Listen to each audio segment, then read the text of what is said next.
Welcome everyone to the Game Disc Podcast, where every week we discuss a specific video game, brand new, retro, or anything in between, and figure out if it's worth putting on our top 100 games of all time. I'm your host, Simon Esty, and I'm joined by my co-host, Noah Esty. He's back, and today, Noah and I are going to see which of us won the Game Awards. Then we will discuss Metroid Prime for our weekly game discussion. Did Nintendo's jump to 3D reinvigorate the Metroidvania, or does nostalgia once again hide some mediocrity? We will figure that out. But first, Noah, how are you? Oh, I'm much better than last week, I can tell you that for certain. For those of you who don't know, which is pretty much everybody in the world as far as I'm aware, I was really sick last week, and I was kind of like, you know what, maybe I'll just take a nap, and then I'll feel fine.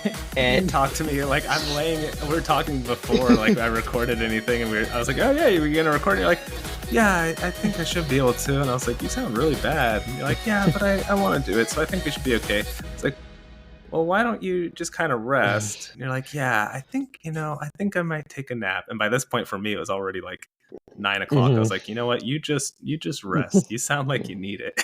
Yeah. And then I think at like probably a good 4 to 6 hours later, I was on the floor of my apartment lobby puking, and I that's was where you on want to be. Yeah, I was in the lobby because there was an ambulance outside and they couldn't get in. So, I originally, it was like, I'm not feeling that good, and I just got progressively worse, and every time I drank some water, I would like start to like throw up. So I was like, you know what? I wouldn't normally do this, but I live alone in my apartment. Like, Yeah, if you were to die, you would just be there until until you missed your rent. Exactly, and that's the thing. And I'm sure my boss would probably like be like, okay, this is odd. He hasn't come to work lately. And I'd prefer not to die, especially because like my Japanese friends, all of my contacts, like emergency contacts, well, previously, not so much anymore. But I'm now kind of changing some of them, but all my friends in Japan and such, they would have no idea I was dead.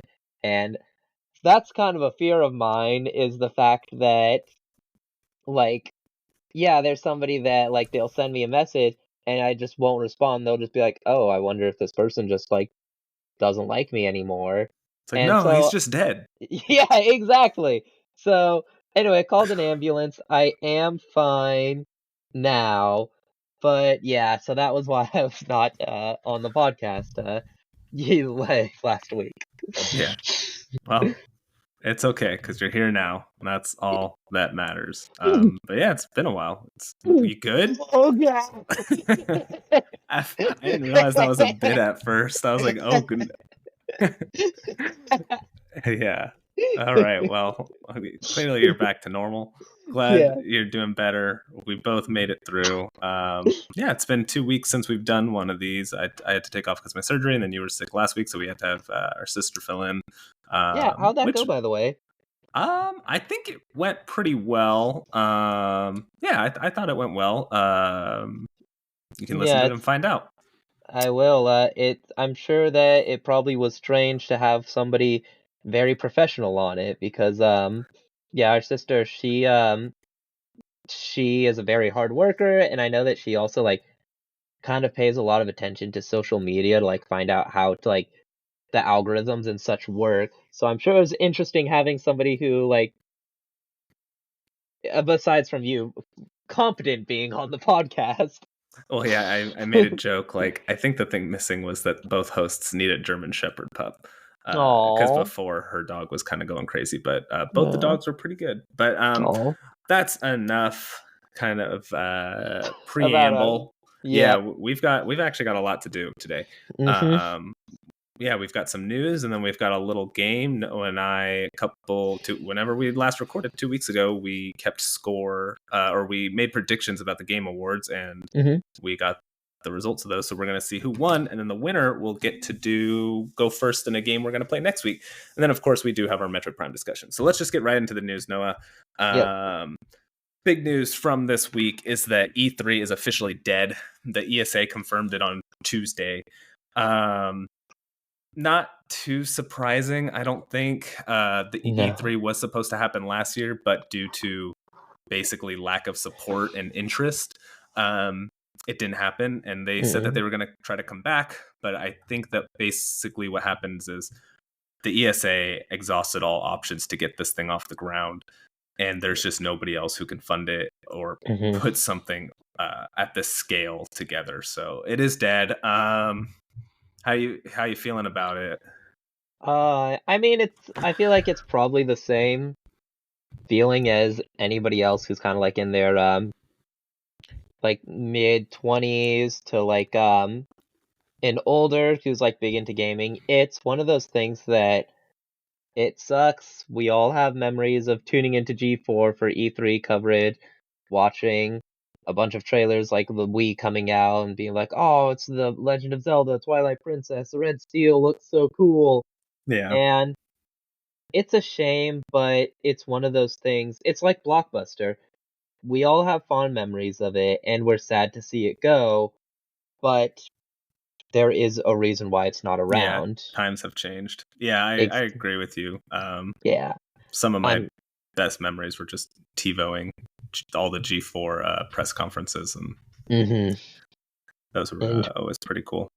yeah, and it's one of those things a lot of people are disappointed in it, but unfortunately, that's just where that's just what happened. I mean, it seems like E3 started off as just a convention.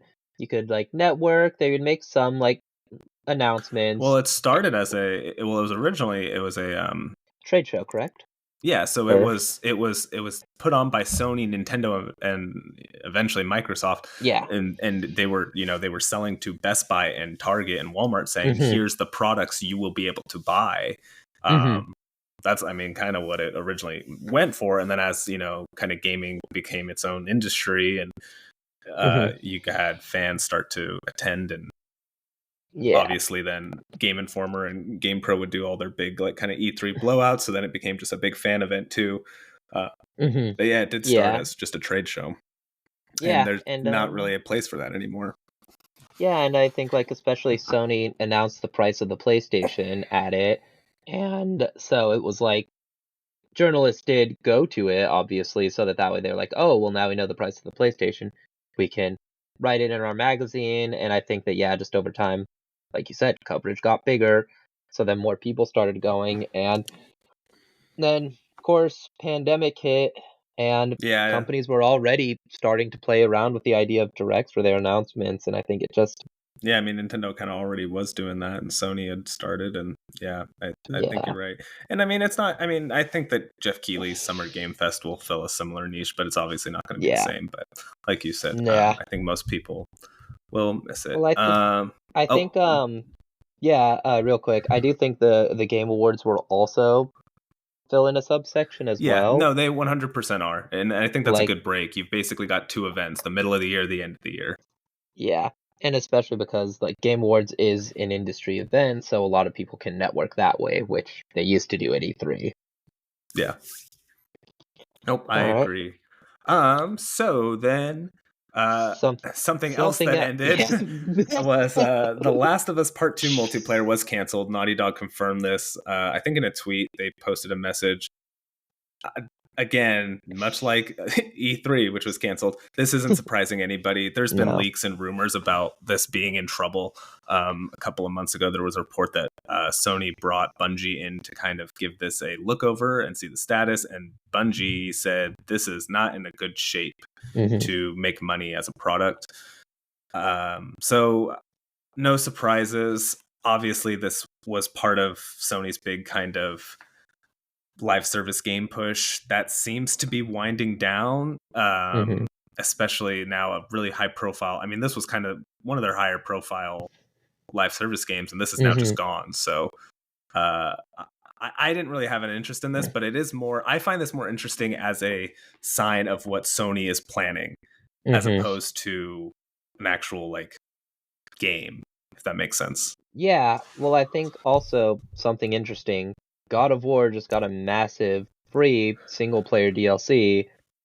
In Last of Us, they had to cancel their their live service game. It's You really can kind of call it a showing. microtransaction game. Yeah, we'll call it the microtransaction game. It's really kind of showing like Sony's like, well, maybe we're not going to be a multiplayer company. Maybe that's just the bottom line. We're going to be a single player company, and maybe they'll try to expand their IP in other ways instead of making a game that generates a lot of revenue. Maybe they'll start trying to get more into merchandising and maybe focusing more on adaptations and the like. Yeah. No, and I hope that Sony does kind of just keep focusing on its strength, which are Hmm. big kind of like big budget narrative single player games. Hmm. Um, And yeah, oh, was there anything else you want to say about that? nope, that's it. All right. Speaking of Sony games and big narrative games, Circana released the numbers, and Spider-Man 2 was at number 2. I'm only saying number 2 first because that's a Sony published game, and we were just talking Hmm. about that. But number Yeah. 1 was, of course, Call of Duty Modern Warfare 3. I think surprising nobody. What was surprising, at least to me, was Hogwarts Legacy at number 3. I think I didn't realize how well this game was selling, but it's pretty much Mhm. been in the top 20 every month since it came out. And it is currently on track to be the best-selling game of 2023 since Modern Warfare 3 opened at a little bit softer than in previous years. It Mhm. also released a little bit later, so it has a little bit less time to get those sales, which is all kind of a bunch of factors leading to Hogwarts probably taking the crown this year. Yeah. Which kind of interesting. This was according to an article on IGN. The last time uh, Non-Call of Duty game? a non-Call of Duty game was the best-selling game of the year. It's only happened twice since 2008, and both Wow. times it was a Rockstar game. It was Red Dead Redemption Really? 2 and GTA 5. Wow, Yeah, that's and very surprising. the last game in 2008 that outsold Call of Duty was Rock Band. Wow, I guess that makes sense. Yeah, so I mean, again, just Hogwarts Legacy selling a lot better than I anticipated, which a lot of people aren't really talking about, but I mean, it's selling well, and my fiance actually just picked it up, and she's been enjoying it. So Yeah, I know it was a very controversial game since Harry Potter is now a Harry Potter is controversial just a IP. controversial, yeah. Yeah, but my girlfriend, she actually showed me her PlayStation Wrapped, and she put 178 hours into that game. So, I mean, my fiance is on a similar trajectory. That's kind of been all her free time, but which is cool. I mean, like I said, there she's been enjoying it. but there is something else kind of associated with Circana, Yeah, there and was one big game missing this month. yes, so in an article created by or written by Rebecca Valentine, she discussed about Alan Wake 2 and how it was not on the top 20 of Circana, and she pretty much essentially asked about it. And something we've mentioned before is that Circana doesn't take digital sales in its. They don't really add digital Well, sales. certain Yes. it's not that certain publishers don't release digital sales, Yeah. including Epic Games, who published Alan Wake 2, and Yeah. Nintendo. Yes. And so she was an article. She discussed this with Matt Pescatella, whom I think maybe is Circana's either his squire or his page, and he just Sure. kind of explained why yeah, it wasn't on there. So yeah, it's something I'm hoping the game sold well.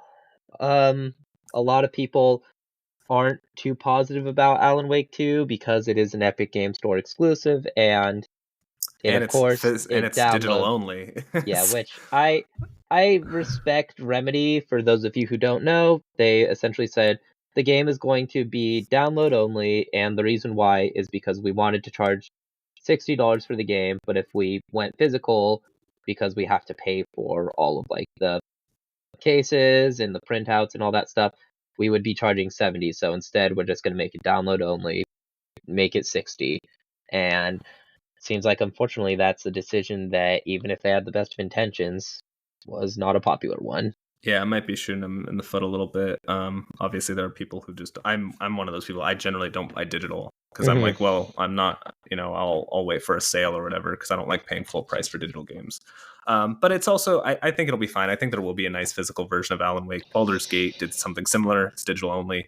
They just announced their big deluxe edition, which is really nice. So Yeah, I'm assuming that once Alan Wake comes out with its DLC, they will do some kind of physical, and maybe that's when people will buy it. But yeah, I'm playing through it and I like it. So I hope it I hope it was at least worth Remedy's time and that they recoup some of that, and hopefully the kind of it won a lot of awards, so hopefully it's able to kind of get some of that get some buzz and people can go check it out. yeah. Um, You know what game won't get some buzz and people checking out though, People Simon? will the Time Splitters reboot developed by Free Radical. Oh, So why's that? because Embracer shut down Free Radical. So Oh. for those who don't know, the original Time Splitters was developed by Free Radical. Embracer brought the studio back to work on a reboot, but they have since shut down the new studio or rebooted studio for the rebooted game. Hmm. This is again, much like everything else getting canceled, not a surprise. Embracer has been in a lot of trouble. Yeah. I think that the employees of Free Radical have actually known for some time this was coming, because I remember reading a report a couple of weeks ago that some of their LinkedIn profiles were being set to looking for work. So Hmm. either the writing was on the wall or they actually knew that they were going to get cut. But it actually did happen, which is a shame. Obviously, people are losing their jobs, and fans have wanted Time Splitters return for a long time. So Hmm. it's just bad news all around. Yeah. It's a shame and I'm sure that the employees probably worked pretty hard on the reboot because it's been in development for a while, and so Hmm. all that work just gone. That's gotta suck. Yeah. And I mean, it's 2023. Yeah, the year of Unfortunately, layoffs and it's a cancellations. exactly. It's a story that we've been reporting pretty much every single week, and hopefully it starts getting better, but unfortunately, as of right now, it's still very much rough. So, hopefully, I'm hoping at least that those people had jobs and just kind of saw the writing on the wall or were informed, hey, we're not going to be around much longer, so that way they had time to look for a new job and like before they were officially let go, but obviously it's rough no matter what happens. Yeah. So good luck to all those out there looking for work, and hopefully you've got something to show for it. Mhm. Um, in a game that was also weirdly canceled is that Tears of the Kingdom will not be getting a direct sequel. Obviously, we all know that the Legend of Zelda series is going to go on. There will be a sequel at some Wait, point. are you sure about that? Yeah, I can confidently Nintendo's say like Nintendo's like we've been so impressed with Tears of the Kingdom. We have announced this will be the last Legend of Zelda game that we will release. For Miyamoto those of just you threw who his like hands up in the air. He's like, can't do it. You can't be beaten. yeah, it's like, but for those of you who missed the dungeon crawling aspect of our Nintendo games, boy, do we got a Fire Emblem spin-off you might be interested in. They just No, announced like a new game that's for all intents and purposes a Zelda game, but instead it's just like Marth from Fire Emblem as the main character. no, he's just like, there's no Zelda, but we're making Arms too. Oh, I loved Arms. No, but Aonuma, who's the director, longtime Zelda kind of head, did confirm that Tears of the Kingdom will not be getting a direct sequel. I'm fine with that. I love Tears of the Kingdom, but so much of it was just building on Breath of the Wild, uh, and it worked because just like some of the best sequel games of all time, Hmm. just are able to successfully build on the last one. Tears of Yeah. the Kingdom did that. I Hmm. don't know if the third game is generally when it falls apart. Mass Effect 3, Arc of Night. Hmm. I think you kind of at that point want to do a big jump and figure something else out. Yeah, it's definitely, and especially because something that you've mentioned before is you've been playing Skyward Sword, right? Yeah, I have been. Yeah, and you're like, oh, it's kind of nice going back to a traditional Zelda game. maybe that's something they're kind of interested in, is making a more traditional Zelda title. Yeah, I'd love that. I'd love if they were able to kind of merge the two, keep kind of those open worlds, but then add, kind of some of the like tools, because that's kind of the Hmm. big things that the Breath of the Wild and Tears of the Kingdom are missing, are those Yeah. the gadgets that Zelda's known for. Um, Yep. Another company who makes a lot of games with gadgets uh, is Good Insomniac. one. Yeah, Insomniac, famously the creator of Spider-Man 2 and Ratchet and Clank, suffered a pretty Hmm. serious hack. Um, this led to some screenshots of Wolverine, but the kind of big deal is that employee information was leaked. Oh, Yeah, this is a bummer. yeah. Especially, I've said this before and I'll say it again. I don't think there is a developer with as much talent as Insomniac. Hmm. The sheer amount of games that they're able to pump out and just all consistently high quality is Hmm. insane.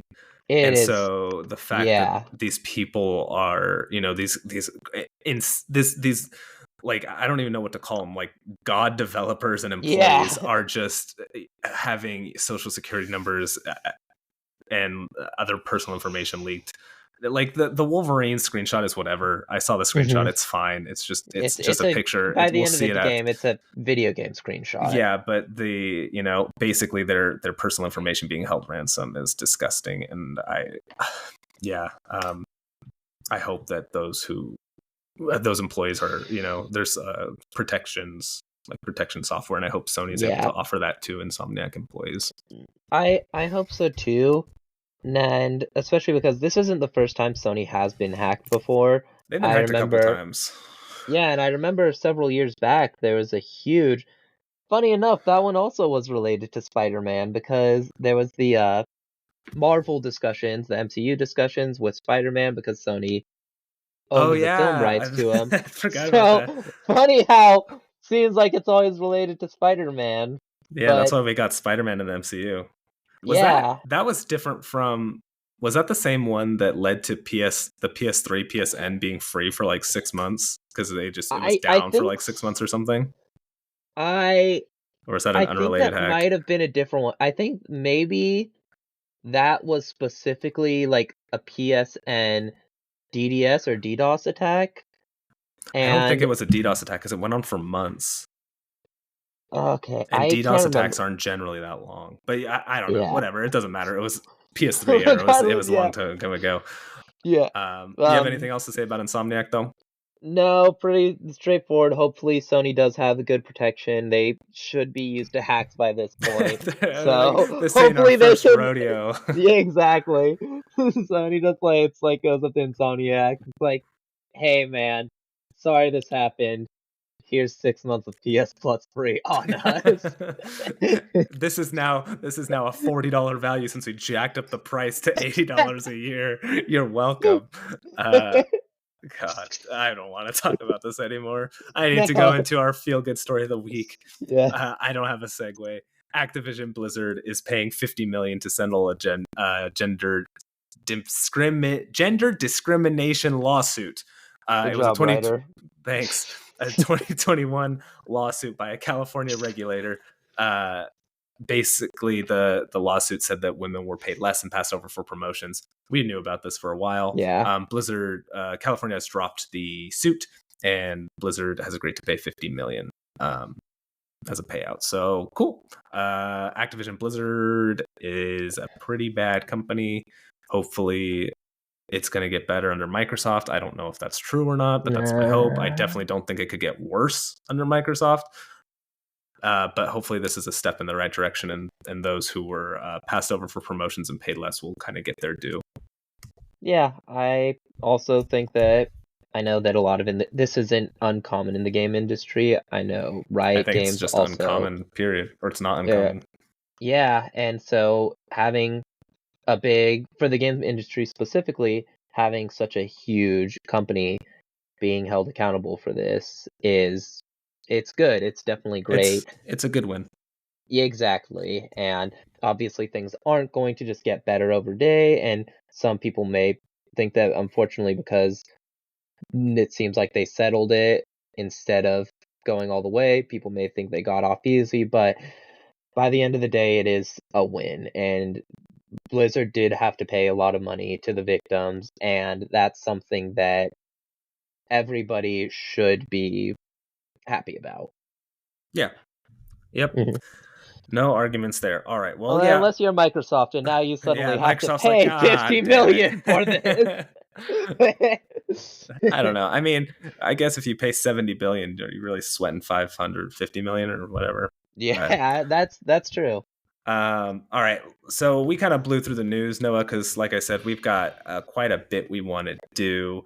So 2 weeks ago, like I said, Noah and I made predictions about what would win each game award or award at the Game Awards.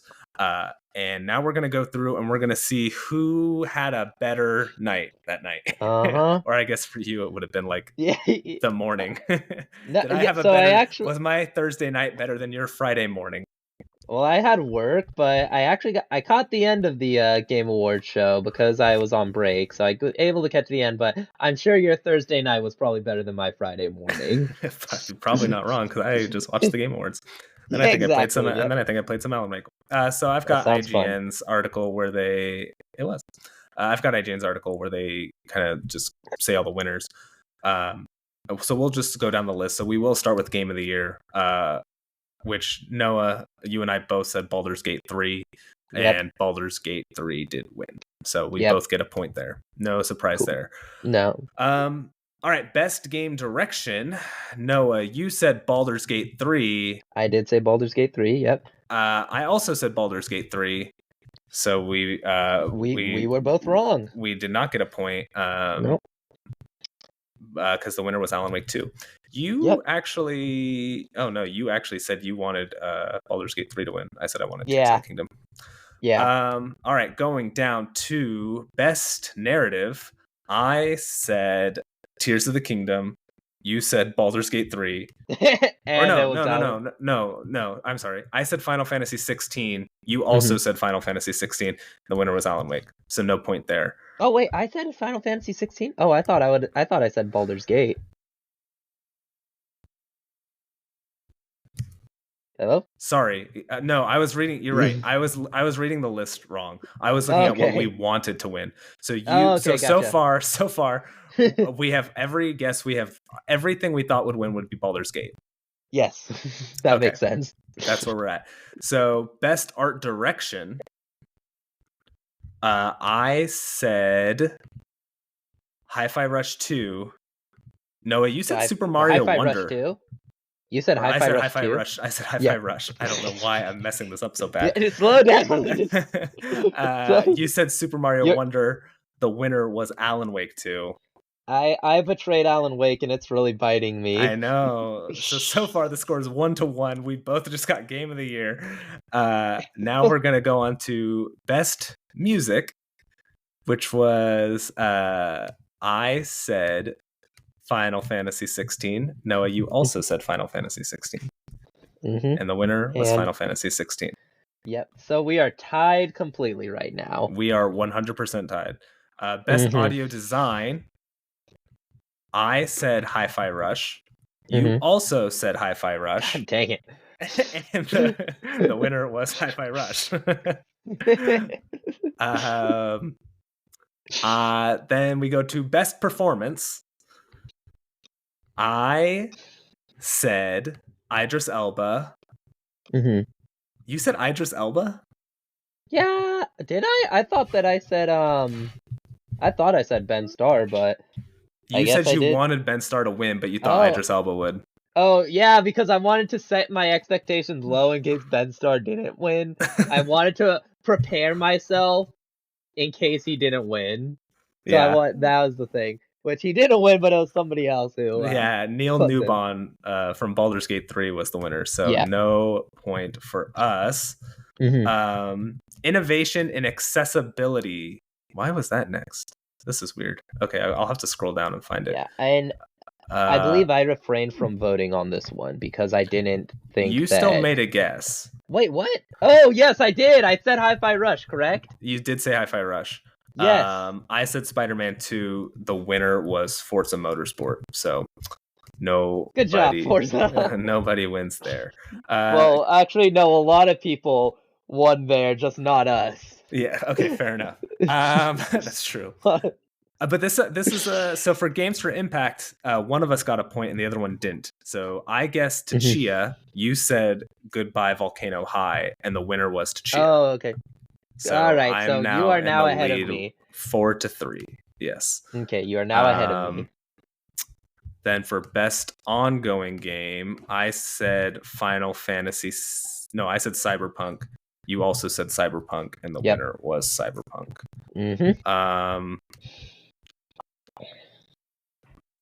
Best. Wait, what is ours next one? Best community. Let me see if I can find that. Best community support. I said Final Fantasy 14. You said Baldur's Gate 3, and the winner was Baldur's Gate 3. Yes. All right, tied up once more. I know. Best indie game was, I said Dave the Diver. You said Sea of Stars, and the winner was Sea of Stars. Yep. I saw the picture for Sea of Stars. I was like, I got a good feeling about this one gonna win. Okay. That was it. I knew it was a good game, but just looking at that picture, something spoke to me that was like, this game's gonna win. Well, yeah, you were right. And you were also right for the next one. We both were. For best debut indie, you and I both said Cocoon. Yeah. Cocoon did win. And I'm sure Bailey's happy about that. Yeah, Bailey, my dog, loves Cocoon. Yeah, she's a good girl. For best mobile game, you and I both said Honkai Star Rail, and Honkai Star Rail did win. Yep. Best VR AR game, you and I both said Resident Evil Village, and Resident Evil Village 1. Yep. Best action game, I said, you and I both said Hi-Fi Rush. And Armored Core 1. Yep, you should have. I know, I put that as my want, but I didn't put it as what I thought. Do you know, for some reason I didn't take notes of who I thought would win action and adventure. Maybe we missed that one, but I won't do a point for that, but Legend of Zelda won, which is a bummer because I would have voted for that. So I'll just put this. I feel like I may have voted for that one too. We probably. I think that both of us would have voted for that. Because what was it? Alan Wake, Spider-Man. Yeah, we both probably would have voted for that one. Okay. Best RPG. You and I both said Baldur's Gate, and Baldur's Gate won. Best fighting. You and I both said Street Fighter 6, and Street Fighter 6 did win. Best family. You and I both said Mario Wonder, and Mario Wonder won. Best sports racing. You and I both said Forza, and Forza did win. Yeah, we did pretty good, Noah. Yeah. Best sim strategy. Oh. You and I both said Pikmin. Oh yeah. You and I both said Pikmin, and Pikmin did win. I thought I might have had you on this one because I thought you might have said Fire Emblem Engage or something. Oh no, I would not vote for Fire Emblem. Or I thought you would have done like City Skylines, but no, you said Pikmin. Yeah, because I was like, Pikmin I feel like is the biggest one out of all of those, so I gotta go with Pikmin. And then for best multiplayer, you and I both said Baldur's Gate 3.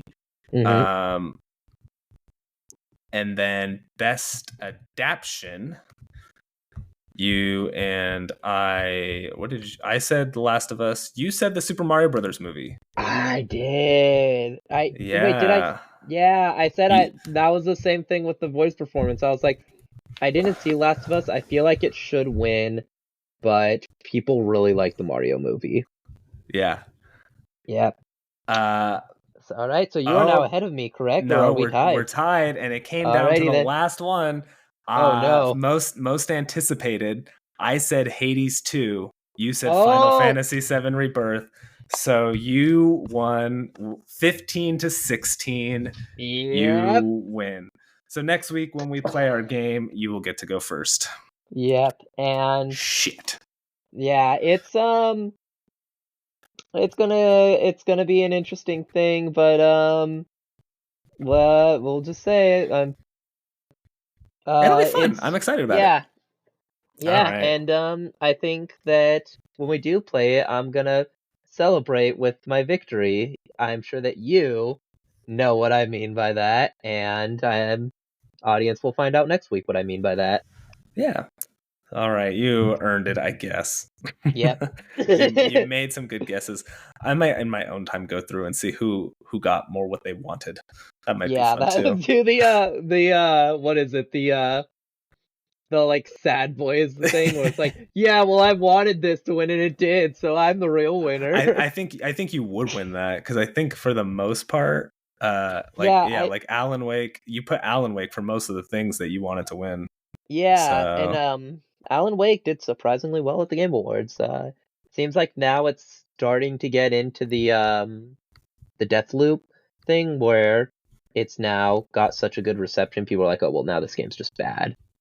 oh, is But it? yeah, I could it seems also like it. I feel like yeah, but I feel like in Alan Wake's it's a game that was so well received, people are picking it up not realizing not knowing what it is. And that makes sense. Yeah, that makes sense. I can see that. Um okay. Well, congrats again, Noah. You Yep. ready to go into our weekly game discussion about I Metroid Prime for the I think I Nintendo am. GameCube? Cool. And now available on the Nintendo Switch. It is. Yeah, it had a pretty robust remaster this year, which a lot of people really liked, and it was like $30. Yeah. So, as per usual, Noah, we will not say any spoilers for Metroid Prime, which is kind of a hard game to spoil anyway. What do you like about this game? What do you not like about this game? Who would you recommend it to? Very quickly, very briefly, and go. I I think that the design is phenomenal. The fact that they turned the Metroidvania into a first-person shooter, which I honestly can't think of any other like first-person Metroidvania games like that, was very well done, and I would recommend it to anybody who wants to re-experience the experimental phase that was the PlayStation 2, OG Xbox, and GameCube era. What do you not like? I would say the things I don't like, I think, honestly, I can't really think of anything major Ooh. negative. Obviously, there is, like, if we were talking about Metroid Prime 3, I would mention the exclusion of the versus mode that 2 was in, but I feel like that's unfair to hold 1 to that same standard. I think Yeah. that this game had a difficult development, and I think that the fact that they put out such quality titles, very impressive. Yeah, I pretty much agree with everything you said. What I like is it's a Metroidvania that is very easy to not get lost in, and it's very easy to traverse. Some of the times you'll get like a quest and it feels like you have to run across the map, and you do, but you can traverse it pretty quickly, I feel like. What I don't like is there's a quest at the end of the game which is kind of breaks the game apart. It's not awful, but so much of this game is exploring kind of new areas, and this is one where you have to revisit a lot. So it's just a little dry, and it comes at the end of the game, so you're kind of ready to wrap it up. And I would recommend this to people who love Metroidvanias, people who love Nintendo, people who love Metroid. Kind of, actually, I would just recommend this game to I think most people. Yeah. Um, it is maybe even people who haven't played a Metroidvania and may not like the idea because I feel like it is a little more approachable. So, with all that said, we will go into spoilers for Metroid Prime. So, if you haven't played Metroid and you're concerned about the deep story and lore, turn this off now and we'll see you again next week. But for everybody Yeah. else, full spoilers ahead. So, I actually just played this game for the first time like a year or so ago. Mm-hmm. And I did play the original GameCube version, and I like the controls in this game. This is that was I meant to say that when I was talking about things I like. I Yeah. love that they made a first-person shooter that feels so good to play with one stick. Yeah, well, it's because instead of making it like most first person shooters where aiming's so important, they were like, "Hey, how about instead you lock onto the enemy and you're just gonna try to avoid their attacks, move around and jump around." And honestly, it's kind of like a precursor to Doom 2016 in that regard, where part of the challenge isn't aiming as much. A lot of it is trying to dodge attacks and such. Yeah, but it's also a cool evolution of Metroid. Like Hmm. in the original Metroids, you can shoot up, diagonal, and to the side. So you Hmm. don't have to worry about aiming too much because it's a general direction. And this game Yeah. kind of does the same thing. If you're in Hmm. this general direction of who you're fighting, you will hit them. You do, like you said, have to be more worried about your positioning. Are you in the right Hmm. position to hit them? Are you in the right position to avoid their attacks? And that's what makes it so cool because it really does feel like it is 3D Metroid. And Hmm. that's kind of not just the combat, but this entire game. It is 3D Metroid. And it Well, is and something that shouldn't work, but it does. Well, and something else is, correct me if I'm wrong, but in like Super Metroid and such, there's a button you hold and Samus will aim diagonally, and in Prime, there's a button you hold and Samus will free aim with the analog stick. Yeah. And So they really did just straight up turn this into 3D Metroid. which is funny that like this game did have development problems because it looking back at it, it's like, well, yeah, there was already a template there. All you had to do was put it into 3D. And like Yeah. and it's such a testament to how much work Retro put in and how successful they were that you and I are talking about it, knowing the development struggles, Yeah. and it all just is like, well, it's just exactly like Metroid. It's how Super Metroid was. It is such just a perfect evolution of the 2D stuff. I don't know why I said 2D like that. 2D. 2D, the 2D. 2D. It's such a perfect evolution of that it seems like there would have been no struggles with this development at all. Um, Hmm. yeah, Which it's a fantastic game.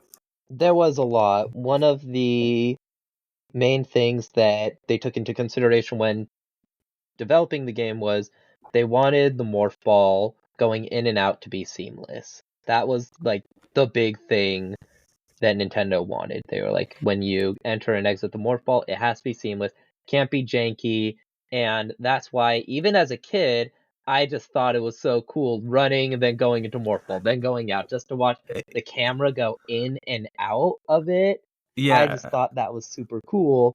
especially when you're And running down a hallway or whatever, and like yeah, you see like the little slot up ahead, and it is seamless. You just roll right through. hmm and there was a lot of other like problematic aspects in the development, like I was it Sakurai? Was he the one who was in, like the head of Nintendo at the time? Or was it Miyamoto? You're thinking of Iwata or Iwata. Iwata Yeah, was the head. I believe it was Iwata. He looked at the development and he was like, "What if Samus had a bug head?" And the developers, Retro Studio, were like, "What does that mean?" And they couldn't figure it out. And then they're like, "Well, what if like Samus has like multiple eyes and can see different things?" And that's when they got the idea of the different visors. I love the idea of Iwata just walking into like random development rooms, making vague comments, leaving, and and he's like, people are like, he's a genius. Like, and that's not like to say like obviously Iwata is a Yeah. genius, but I just love that idea where it's just like, yeah, he had. What if that was where his reputation came from? He just would Yeah. just make vague What? comments, and developers would be like, maybe this is what he meant, and it would like Well, work out pretty well. yeah. Well, what if he just did it because he realized I'm the president of Nintendo. I can make him break these people's careers, and he would just find it hilarious to say something Just- random like that, and to have people struggle to find out what he was saying when and everybody else is just like, "Oh, that's what he meant. He is a genius." But really, it's like, I just thought it would be really funny to make him be like, "Hey, what if Samus had a bug head?" Just to see how they took that. I love that. But going back to Metroid Prime, Yes. you do bring up like a good point about the scanners, because that is such it's weird to think of this game without it. So it is Yeah. funny that is like something that happened. Well, I didn't know oh, that. I knew that this game ran into some trouble, but I don't know any of like oh boy, and that. you didn't even know about the fact that the former head, the founder of Retro Studios, that was using company money to make porn. I didn't know that. Yeah, you didn't know that. Do you know the guy game? No. Oh well, that's another game with an interesting concept and development, and after he got fired from Retro Studios, that's what he made. What the heck? That's Yeah, wild. yeah, well, I'll tell you a little more about it, but for anybody who is interested, Matt McMuscles, he has a phenomenal video called "What Happened?" Metroid Prime that goes all into it. Highly recommend taking a look at that video to learn about the development of it. Wow. That's But yeah. we're We not are talking talking about the about development. We got to talk we're about not the talking game about the itself. game. And kind of going back to the game, like we said, Yeah. the controls are perfect. Hmm. The map and kind of world is great, but Yeah. I also like the tone of the game. I do Hmm. like the idea of Samus being this explorer stuck on this planet, and you do feel most of the time, Alone. yeah. Like there are cutscenes, but um, generally there's not really any dialogue in the game. No, You know, most of you the read information. logs. Yeah, and you use your scanner to find Oh yeah, information. that's what we were That's talking where. about. It's hard to Yeah. picture this game without a scanner because it is such an integral part. Yeah, and I think that now lore is a big part of games, and I feel like prior to Metroid Prime, though, it really wasn't that huge of a deal. Like, people weren't going through every corner of a game trying to read books and such, whereas back then, and so having like a majority of the story being told through these logs that you just scan really was ahead of the time. Yeah, I think you're right. I that's something we almost take for granted now, is that most Mhm. games do have, like you said, kind of like lore in the background. Like, hey, all of the FromSoft games, that's kind of what they're known for. Like, they have these Yes. deep, intricate stories in the background, and you could completely ignore them if you want. And I think you're right that Metroid Prime is kind of the first one I can think of that had all this lore in the background, and all you had to do was scan. Why are you laughing? I don't like that. Just because I remember this meme that was like people Dark Souls lore is so like mysterious and intriguing. Dark Souls lore. They called him Big Hat Logan because he had a big hat. That's And then there's like it was really funny because when I first saw that, it was like this comedy app where it was like the featured section, and then next was like other games. You're trapped in a room with a bunch of demons. Doom, a bunch of demons are trapped in a room with you. And the funny, the top comment was somebody who wrote, "Dark Souls, you're trapped in a room with Big Hat Logan." oh my god. Okay, you got to stop getting us off topic. I know. But uh like you were saying, it was something that now that's from Software's thing. Metroid did it like years before that. oh yeah. Yeah. And but even outside of just like the lore and stuff, the scanner also was a really good way to like provide hints. It was like Hmm. it was Samus's version of Navi that was way less annoying, and you could use it when you wanted it to. Like, oh, I'm Yeah, struggling to figure out how to kill this enemy. Let me scan it. Okay, it says this. Let me think about how I can yeah. proceed with this new information Since I have.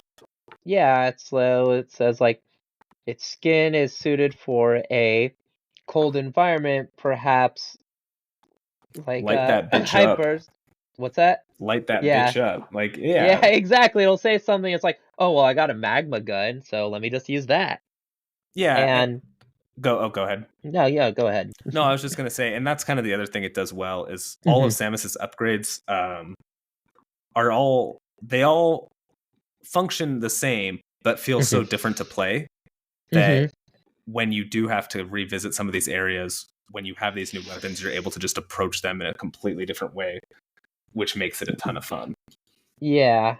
And there is, of course, the problem that this game has that a majority of Metroid games also has, which is game begins, got all your equipment, beat the Yeah. first level, you lose it. And I'll give this game a pass because Metroid wasn't as big back then, plus it was a 3D Metroid, so you're still getting used to the whole 3D aspect of it. But it is something that's pretty lame to be like, okay, yep, now we got to do that whole song and dance again. Yeah, but I think kind of to your point too is yeah, like you said, this was new for players. Yeah. So it would be hard going from like Metroid Fusion to Metroid Zero Mission, but going from Super Metroid to Metroid Prime, the way they play is so different that Yeah. you don't know what you've lost yet. You don't know how a super powered Samus functions in a 3D environment. So it's not Well, a huge you do because you kind of played do the at the first level. beginning, Yeah. but it also but you don't really get the time to get used to it. It's just enough to show you like, hey, this is what you can expect if you stick with it. Yeah. And Which that's I why think I is didn't cool. Yeah, that's why I didn't mention it in the things I didn't like because it's not that big of a deal. Yeah, the only part of the game I didn't like was at the end you do have to gather like some relics, and there's like 9 of them, and you kind of just have to run all along the map, and it feels very like fetch questy, but also because it's at the end of the game and you've already kind of explored to your heart's content, it's not that fun. Yeah, it kind of drags on, and it's not terrible. It is like a good way to revisit and do your last bit of exploring to get any last minute upgrades. But for somebody like me, the way I play these games is I'm kind of doing that the whole way through. So I've already got everything I need from that. So I'm literally just running to get this relic. And so it definitely kind of slowed down the pace when I was ready to kind of see the ending of the game and wrap it up. But overall, that is like such a minor complaint. I adore this game. It is so good. There's really not a whole lot I would change. The music is fantastic. Which I feel like Metroid isn't really known for its music. No, I mean, relative to especially other Nintendo franchises. Yeah, like the only Metroid music I can really recall are like the ones from Smash Bros, like the That's what I stage was gonna music. say. Yeah. But I think that this game has fantastic music and like fantastic sound effects. Trying to think if there was anything else I really want to say. I can still hear the charge sound in my head. So yeah, and I think that we say that about a lot of things, but I think that that's like the sign of like a good one. Like if you can still kind of remember how it sounds, I think that's what's like the darkness sound in Alan Wake again? I don't know. What is it? You said something that was like the you mentioned one of the sounds in Alan Wake that you remember. When you shine the flashlight. I thought you were talking about the sound that darkness makes. I was like, I don't know. That's a question for you. It's like, yeah, it's like yeah, I'm bummed that Alan Wake 2 doesn't have that as much. Yeah, but we'll talk about that on our Alan Wake 2 episode. But like you said, Metroid does have a lot of iconic sounds, and Prime does a good job with them. The sound design is really good. Yeah, boss fights are great too. They do a good job of being kind of like what Zelda does with mini puzzles, but a little bit more action focused. Generally, you have to use whatever new tool Samus just unlocked to topple the boss, and again, scanning will help you kind of figure out what to do. But they're always the jump to 3D makes them really seem like you're fighting these ferocious beasts, and that's what's cool. Especially like the Ridley fight towards the end of the game is such a cool fight where he's just soaring around and you're just jumping around. You feel like you're in this like life or death fight, as opposed to the 2D Metroids where you're kind of just jumping up and down. And it definitely brings a whole new. It's way more impactful, I think. Significantly more impactful. And I also think it's cool how the arm cannon kind of changes the design a little bit too, based upon like what you're using, which Yeah, I think, it's. Oh, go ahead. yeah, which I think is also cool, like subtle little touches like that. Then that way you equip and you're like, oh, now I'm using like the fire one.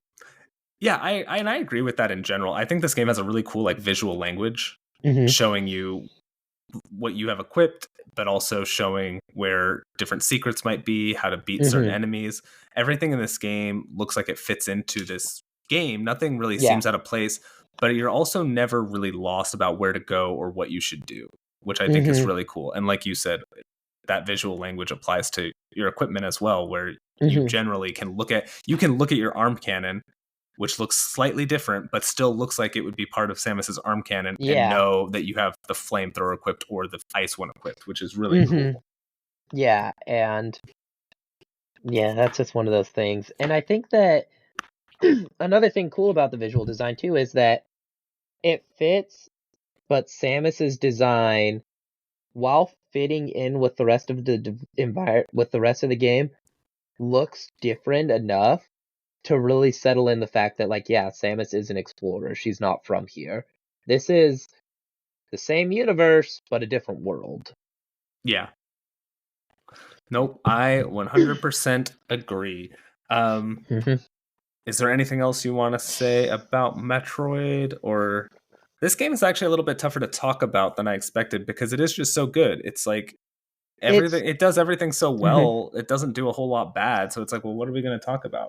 Yeah, well, that's the thing. There's not a lot to talk about. Yeah, there's not a story or anything that's like, oh, remember this major plot twist. It's a video game at its core, and a really fucking good one. Yep. Like that's what is it. Like, yeah, it's, I mean, I guess really everything that we can talk about the game is just kind of retreading on things we said. Like, remember the Ridley fight? How they adapted that to 3D? That's just kind of going over. Design was really good. Gameplay was really good at transitioning to 3D. It's just repeating what we said. And so, yeah, it is so hard to talk about. Yeah. So, I don't really have anything else to say. If you haven't No, played this game, you should be playing it, and it holds up today. It's definitely making the list. yeah, The we question is, how you high is can't, it making the list? yeah, you can't say like it's hard to talk about this game because it's so good. Anyway, yeah, we don't think it was that It's great. 101. uh, what do And a you? half. Yeah. What do you think? How high does this go, Noah? I'm gonna say definitely at least top 20 for me. I was gonna say like top 10. I'm okay with number 10. I'm 100% okay with number 10. Yeah. Cool. All right, Yeah. that was easy. Yeah, that was too easy. We were like, okay, we gotta rush through the news stories. I know. And And then then we we're get like, here, it's like, well, this game is too good. Like, what do we do? what are we talking about? So, And even at the end, we're like, sometimes we'll both agree it needs to be on the list, but we'll debate how high it should be. And this time, you're like yeah. 25. I was like, I want 10. You're like, 10's fine. Yeah, no, well, it was one of those things where I was like, I didn't want to go too low because if you're like, well, I'm thinking maybe 70 or something, I was like, okay, like we gotta have some room for negotiation. So the fact that you're like number 10, I was like, yeah, that works for me. I don't mind. Yeah, number 10, sure. Gab was very unhappy when I put Bioshock at 50. Really, I'm not too surprised by Well, that. and I'm fine with Bioshock being a little higher too. I wanted to talk about that with you and just see, Yes. because she's like, well, don't we debate? I was like, I mean, I can't debate it with you because you have no reference point, but I figured you would. And then it was funny Yeah. because then she said something like, I would have guessed Bioshock would be in like the top 10, and then a game like Alan Wake would be like top 50. And I said, well, Alan Wake didn't make it on, so Yeah, that's why Bioshock is at 50. yeah, that's the thing. The guy who I am the Alan Wake guy. I even said, yeah, this game's not on the list. It was good. It's not on the top 100 list. Yeah. No. Like, yeah, that's the thing. And I feel like you and me, we show games for Gab that we feel like she would really enjoy, and because usually they're unique or the story is really good, usually it's because the story is really good, Yeah. regardless of gameplay. And it's one of those things where it's like I showed her Disco Elysium and she thought that was cool. It's like I don't know how the fuck we would put Disco Elysium on this list. Yeah. Like, how? First of all, is Disco Elysium even a game, or is it just an interactive piece of media? And then Well, it's like, what's the how do you? difference?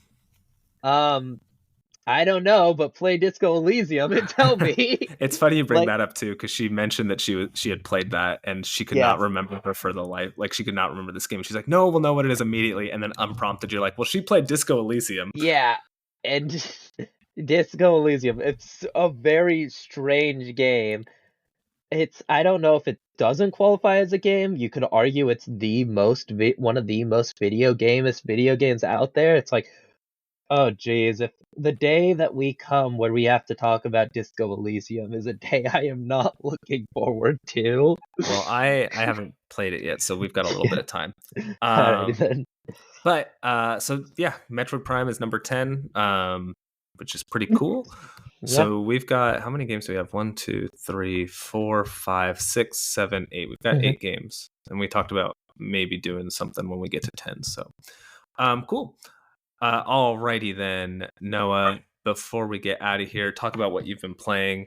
I'm gonna go let the dog out because she's kind of going crazy. Oh man, the biggest crime tragedy of the world is the fact that if I sing a song, it'll get copyright strike because you can't just say, I'm gonna let the dog out in front of me and then just not do anything. That's a tragedy. I mean, regardless, I think it'll be great once Simon sits back down again because he will be like, "So what'd you talk about?" I'm like, "Oh, I haven't even talked about the game that I've been playing yet." Simon, you just sat down, right? I've been sitting down for a while. I heard you say Oh, you did hear that entire ramble? not that entire thing. I did hear you say something about how you could sing a song. Yeah, Noah, what have you been playing? I'll hear it when I I've listen to this podcast again. I've been playing quite a bit actually. So Oh, cool. me and my girlfriend have been playing Monster Hunter Rise a bit lately. I've also been getting back into Cyberpunk 2077, played a bit of Street Fighter, and I also downloaded the game The Finals. Have you heard of it? I have heard of it, but I don't know anything about it. But it seems like pretty hyped up. Yeah, it's an interesting little game. There's essentially like three classes. There's which are based on body type. There's small, which is quick, stealthy, big and burly, and then medium. And each like body has different weapons, different abilities that you can choose. So the medium build has pretty standard stuff, like they have a shotgun, they have an assault rifle, stuff like that. And then the heavy, they have like LMGs, they have a hammer, they have a flamethrower, they have a grenade launcher. And then small has like a sniper rifle, and they also have like a submachine gun, a sword, throwing knives. But the reason why the game is interesting is you compete for cash, and what you're supposed to do is like you open up a little vault thing, then you take the vault to like an ATM and it dispenses, and then you have to guard it. By the way, it's three teams against each other, Okay. and whoever, like at any point, the opposing team can essentially hack your ATM thing. So then now, when the cash deposit it goes to them. And the thing that's really cool is that unlike a lot of games where it's like you start to deposit, you have 30 seconds, enemy team comes, they hack it, now they have 30 seconds, and so forth. The time doesn't change when somebody hacks it, as far as I'm aware. So you can literally just wait, and then, like, 10 seconds left, you kill the person who's guarding it, hack it, and then it's, like, impossible for them to get it back, so then you take all the money. It's it's an interesting way of taking like the Call of Duty first person shooter and changing it just because there's different equipments, there's different guns, and yeah, it's fun.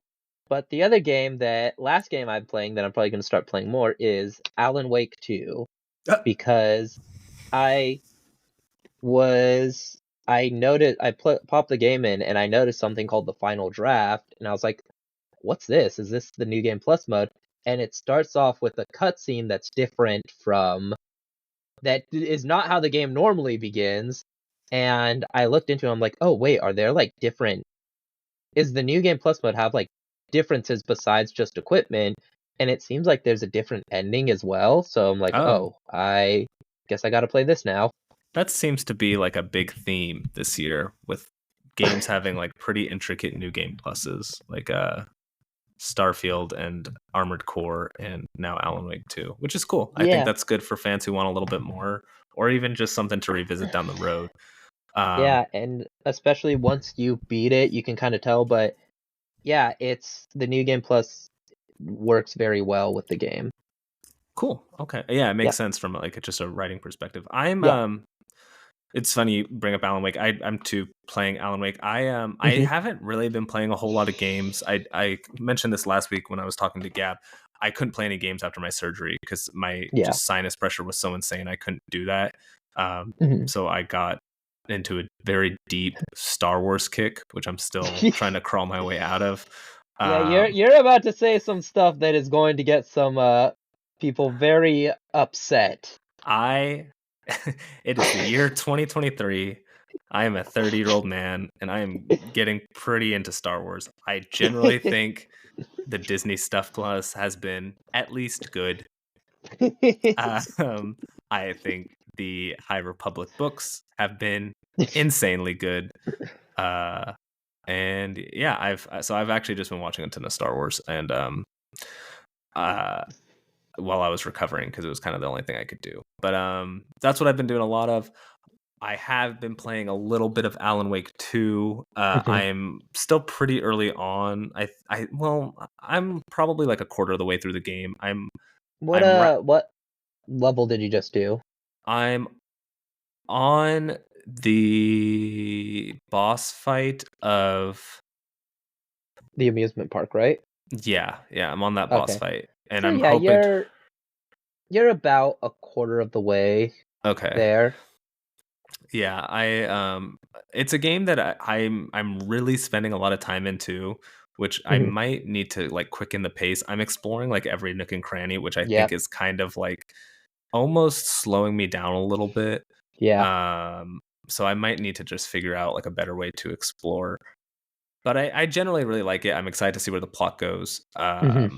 I really like it. I do want to go back to Star Wars Jedi Survivor. I think I was having a Hmm. little bit more fun with that just because it is kind of a more fun game. I think Hmm. just by nature of what they're going for. Yeah. Jedi Survivor is you are a Jedi, go have fun. Alan Wake 2 Hmm. is we want to tell this story, Yeah. which is fine. But for me, I generally do like those kind of gameplay e games more. Yeah, because that's what you've told me in the past year. Like lately, I haven't been as much about like big giant storytelling games. I'm kind of getting more into just fun little dick Yeah, like around that's why games. I loved Armored Core. There was a story there, but who cares? It's you're just there to Hmm. blow up stuff. Yeah. But then I thought maybe I was turning around because then I actually really got invested into Spider-Man 2 story. But I'm also Yeah. a big Spider-Man comic guy, so pretty easy Hmm. stuff. But yeah, so that's what I've been up to. Just playing Alan Wake, hoping to wrap it up. Haven't been playing as much because the other kind of factor is that my fiance is playing Hogwarts Legacy. Um, Hmm. she's really enjoying it. She doesn't play a whole lot of games, but when she finds one that clicks, it really clicks. And this one has definitely clicked. It's got its hooks in her deep. Yeah. And it seems cool. I've kind of tinkered around with it a little bit. It is, it's a good game. Hmm. If you want that aesthetic, like if you are a Harry Potter fan, Yeah. it is very much like, hey, this is the game for you. Just like Star Yeah. Wars is like for Star Wars fans. Wait, hold on. What was that, Simon? Star Wars is for Star Wars fans. Jedi Survivor is for Okay. Star Wars fans. Yeah. Uh, it's the same thing. You'll have a great time. She's a decent Harry Potter fan, and she's really having a lot of fun with it. So Yeah, that's awesome. I'm yeah, glad to hear it.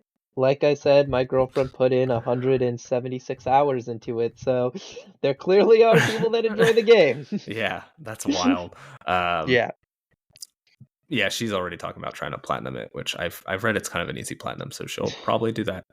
Yeah, I think my girlfriend did platinum it If she actually. put that much time into it, I don't know how she couldn't have. Um, okay, so she has 46 trophies, it looks like. How many are there? So, I'm not sure, Okay. but yeah. So, All right. yeah, Well, did you go want to ahead. say Yep. anything? I was Nope, just you're gonna good. say it's your turn to talk. You want Yep. to plug something before we get out of here? Yeah, so, this is something I've been telling a lot of people, and it's something. So today, I'm just gonna come out and say it. I'm plugging in Clown College. And this is Wait, what? something Clown College, Okay. Clown College, like, Like where you learn to be college. where you learn to be a Yeah, clown? yeah. So, and the reason Okay. why is this is something I've told a lot of people, and some people think I'm crazy, but the smart people think I'm smart. And AI is becoming so huge these days, right? That's the big thing. People are like, oh, writers are like, oh, with AI, they can write scripts for us.